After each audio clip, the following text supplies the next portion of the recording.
Guys, Mr. Fluffy Pants here. Today, guys, got another movie review, and today we're going to talk about one of the most highly anticipated movies of all time, Avengers Endgame.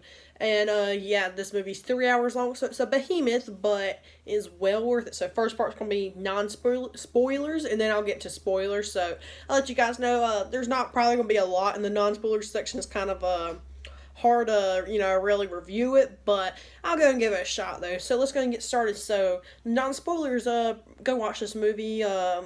Even if you're not the biggest fan of superhero movies, just go watch it.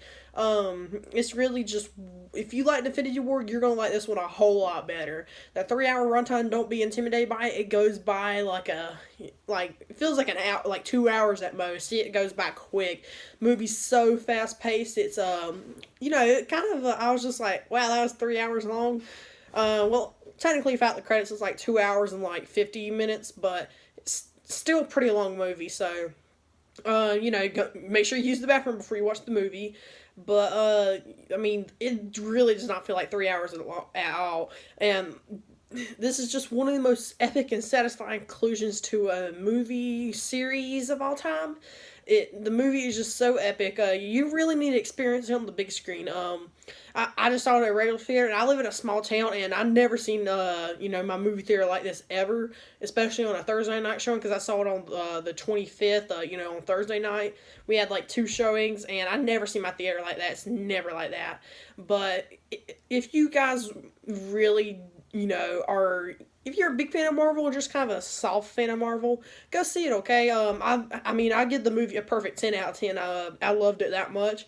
And see, I rank movies on how much I enjoy them, and I really enjoyed Endgame. I had to see it a second time to make sure, but I'm just going to go and throw out 10 out of 10. It lives up to everything you could possibly hope for and more. But now we're going to go and get into the spoiler section, so, turn away if you have not seen the movie yet, but I'm just going to go over some of my favorite things and some of the things I did not like as much, but pretty much from the opening scene, it hooks you right in, because opening scene starts off Hawkeye on his farm with his family, and his whole family dust, and it's just hits you, first scene hits you really hard. You get the classic Marvel opening and all. And then you see Tony and Nebula on the Benetars, and since they're the only 2 Guardians, and they're playing the football where you flick it, paper football, and that's I like that scene pretty good. I like Tony and Nebula's chemistry pretty good, and pretty much makes you think Stark dies on the ship. And then pretty much Captain Marvel comes and saves them, takes them back to Earth. The Avengers are waiting there for her, because pretty much this is after the post-credit scene for Captain Marvel. And she goes and saves Tony and Nebula, brings them back. Cap's all clean-shaven now and all. And, she brings them back, and Tony is, malnourished. He is so skinny. I didn't really notice it when he's on the ship, but whenever he's, in the wheelchair, and him and Steve have their little bickering argument, Tony just is in bad shape. Bad shape. But then they kind of, rush an avenge, or, a revenge mission pretty much, where, most of the main characters go. On the mission, they go to Thanos, because pretty much there's been a power surge, so he used the Infinity Stones again. They get there, you get good old Farmer Thanos in his little burlap sack shirt and all, and they cut off the Infinity Gauntlet, and it's revealed the Infinity Stones are not in the gauntlet, and he's like, yeah, I used them to destroy them, and it pretty much almost killed me. And then Thor, out of a fit of rage, he just slices his head off with his axe, and he's like, I went for the head. But Thor in this movie is definitely, damaged from... Pretty much every character in this movie blames himself for the snap. And especially Thor, he has nothing else left, and he just let, pretty much everyone down because he didn't go for the head. And you can see how that damaged him. Later in the movie, you see Thor, after that moment, he doesn't really have anything else left for. And it's really cool. New Asgard is actually a thing now. From after Ragnarok, they settle down, and there's actually, a little town and all, where the Asgardians settle down, and Thor's got a beard gut now. He's got a beard and some raggedy hair, and he lives with Korg and Meeks, which is great to see them again. You get to see Valkyrie again, that's really awesome. But that's a little later in the movie. Pretty much, Scott Lang, he comes back, and he's like, yeah, Cap, I was in there for 5 years, because there's like a 5 year time jump after they kill Thanos, and, that 5 year time jump is, pretty long jump, and at that point, Tony Stark's got kids, Ronan's on or he's got a kid, him and Pepper are married, and, Clint Barton, he's like on a murder spree, just kind of, help him a little bit with the loss of his family. Pretty much killing like bad guys, like some gang members, some cartel members, and pretty much Black Widow. She's running like the Avengers kind of. She's kind of like the Nick Fury of the Avengers now. She's like Nebula and Rocket. Nebula and Rocket are off on their little mission. Carol Danvers is off on her mission. Rhodey and let's see, who was the last one? I forgot, but they're all off on their separate little missions. Cap comes back, and while Cap's there, what do you know? Also, I do like Captain Marvel ain't in this movie too much, because she's kind of overpowered. But whenever she is, I actually do like her in the parts of the movie she's in. But pretty much Scott Lang, he jumps out, and it's been 5 years in the real world, but the quantum realm time doesn't work the same, so it feels like it's been 5 hours for him. So he's like, man, I'm hungry. It's pretty funny. There's some funny moments in this movie, like really funny. It's kind of took me back a little bit, but pretty much he goes to, he's like, we might be able to use the quantum realm for time travel, since time works differently. We have to just get to the right spot, and we can pop out wherever we want. So, they run this idea by Tony, which, like I said, he has this kid now. Him and Pepper settled down, kind of living the low life now. And Tony's like, no, I'm not doing that. But then he, looks at a picture of Peter Parker and him, and he, has a change of heart. So, I mean, everybody else doesn't know that, but he's pretty much working with Friday, and he doesn't really think he can do it, but he pretty much unlocks the time for the secret to time travel, and then he's like, oh boy, I got this now. But over at the Avengers facility, Professor Hulk's awesome. Him and Bruce Banner merged. So, I mean, you get the Hulk strength of Bruce Banner's wit, which is pretty nice. They're all, them and Scott, Black Widow, and them are working on their some time travel kind of things, and that's pretty funny sequence right there. But pretty much, Tony comes back and helps them, and and then Tony gives Cap's shield, which is a pretty awesome moment. But pretty much they make these suits, and, they test them a couple times. Hawkeye wants to go back and see his family, so pretty much he does, but he gets pulled out. So, that kind of pushes him a little bit more. Also, earlier, I forgot to say, but whenever Scott comes out, he wants to make sure Cassie didn't, get dusted. Like, there's this whole memorial and stuff with people's name. He sees his name on it. Forgot to mention this earlier, but this, probably one of my favorite sequences in the movie. But he goes to Cassie, which she's, like, grown, or, she's bigger now. She's, like, a teenager now. And, she hugs it. And I actually got, like, chills, like, running down my spine whenever this happened. So, that was a little bit of a nice moment. But pretty much, they all know their missions. They all split up teams to go get certain Infinity Stones from certain times. So you kind of get like a blast down memory lane pretty much. You get your own group that goes to the Battle of New York to retrieve the space, mind, and time stones. Which I do like how Bruce Banner retrieves the time stone from the Ancient One. She's like, no, I'm not giving this up. And he's like, well, Doctor Strange go that way. And she's like, oh, if Doctor Strange go away, it means I did something wrong. So, she gives the time stone to him. And, Cap is, off getting the, scepter, which is a pretty funny moment. Pretty much, all the Hydra shield agents, this is back near the first Avengers movie, come and get the scepter, put it in a box, and he gets in the elevator with him, which is it's like referenced right out of Winter Soldier, and he's like, Hail Hydra, and then he gets the, scepter, which is pretty funny. He has like a fight with himself, which is also pretty funny, and, there's some pretty good running jokes in the movie too. Iron Man and Ant-Man try to get the Tesseract, which they fail at. Loki's takes it somewhere. So pretty much Cap and Iron Man have to go back in time to a different time to go get the Tesseract, which is 1970, to the military base where Captain America and like Shield was pretty much. And there you get our Stanley cameo, which is not my favorite, but it's still a pretty good, nice cameo. Pretty much there they get the Tesseract. Tony gets to talk to his dad a little bit. Steve gets to see Peggy a little bit. And, they travel back all, and then, like, on their own little mission. This is one of my favorite jokes of the movie, but on Morag, during the first Guardians of the Galaxy movie, you see Chris Pratt, dancing to Come and Get Your Love. But, while the music's playing, it cuts out, you just hear his awful singing. It's hilarious. But Nebula and Rhodey are there to get the orb with the Power Stone. They succeed in getting that, but Nebula doesn't travel back to the future, and she gets taken by Thanos, and pretty much that's where most of the plot gets rolling. But then also you got Rocket and Thor off, and during Thor 2, trying to get the ether, which that's a pretty good little nice sequence. Thor's, he's got his beard belly and all, and he has a nice talk with his mom and all, and he gets his Mjolnir back. He takes that back in time with him. And one thing I do like about this movie is they kind of get around that whole time travel kind of, where it's like a plot hole in all time travel movies, where if I go back in the past and make my dad and my mom not get together, then how can I go back in time and, not let them get back together? They pretty much say, whenever you go back in time and change something, it does not change the future. Which I do like, because it gets around that plot hole, so that was a pretty smart writing, or at least I think, at least.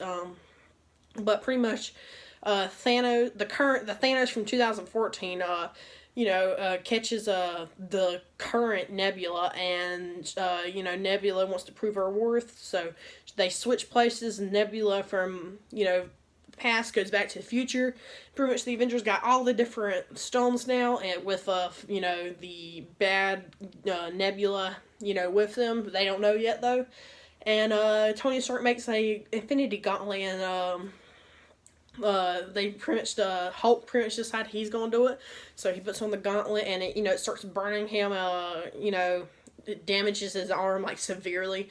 He does the snap. Everybody comes back great, but then, Bad Nebula, she pretty much brings like a tiny version of the Sanctuary to Thanos' ship, which I don't know how she got it that small, kind of a little plot hole there unless I missed something, but my friend pointed that out to me. But she enlarges it, and, they think everything's fine and dandy, even though they got Thanos' giant ship hovering over them.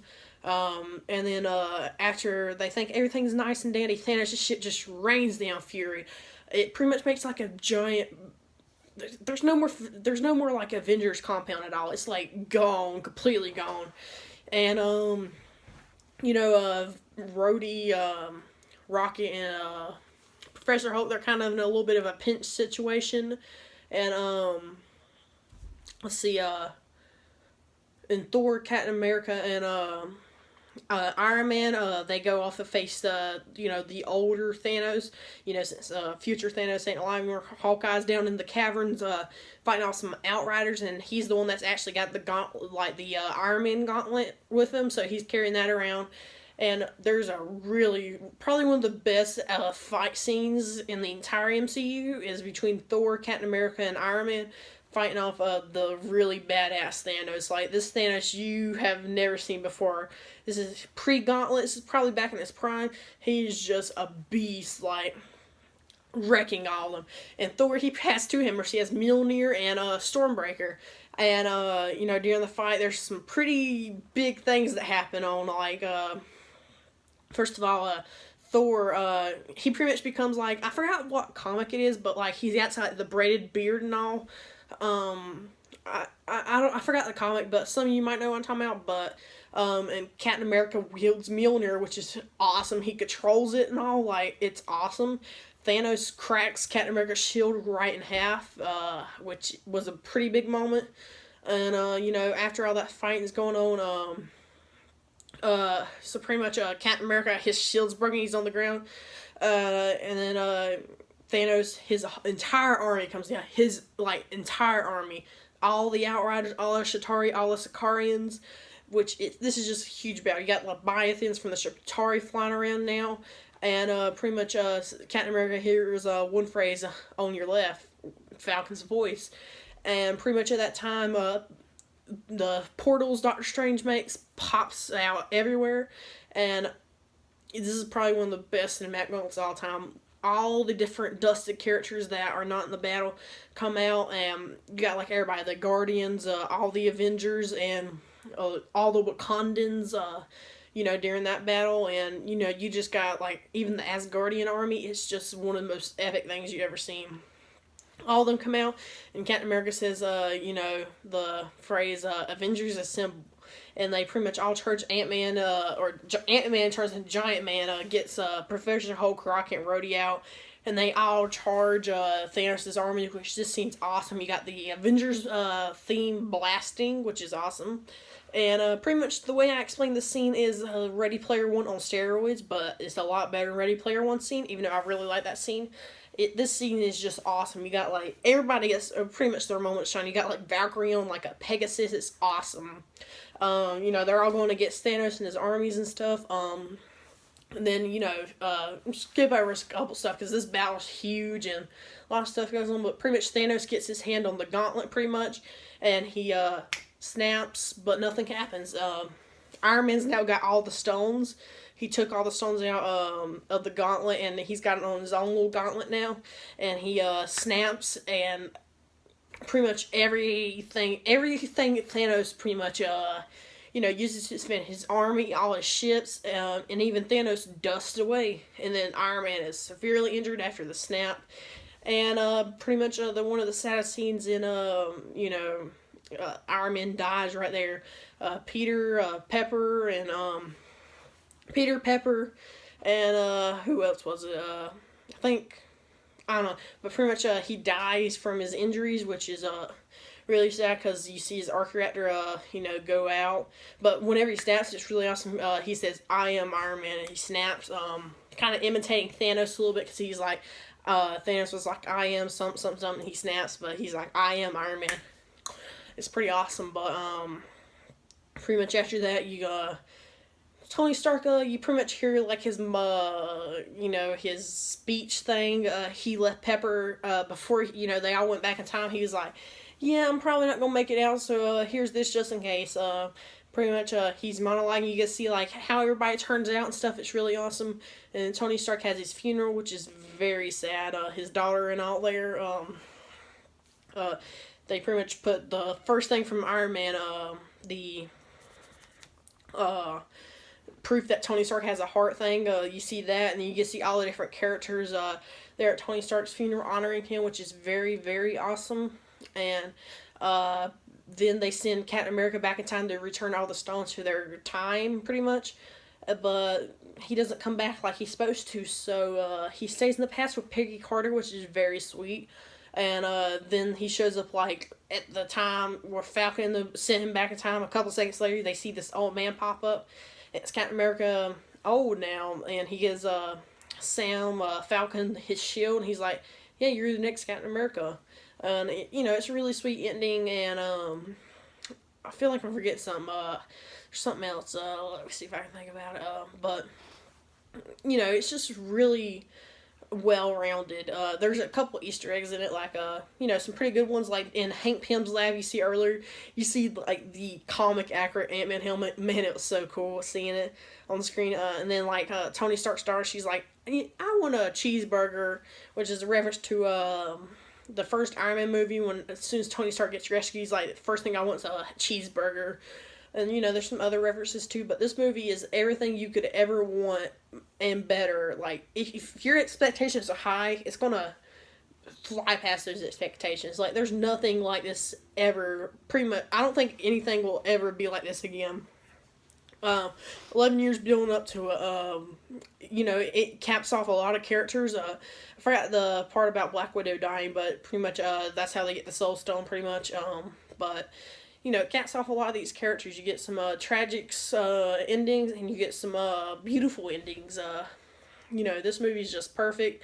10 out of 10, like I said earlier. But anyway, guys, let me know down below in the comments what you guys thought of the movie. And how many times are you going to go see it? I know I'm at least going to go see it twice, maybe 3 times. Not sure yet. But this movie's just awesome, awesome, awesome. You cannot say awesome enough. But check out my Twitter and Discord, link in the description. Like and subscribe for more. Check out some other videos. I'll see you guys later. Bye.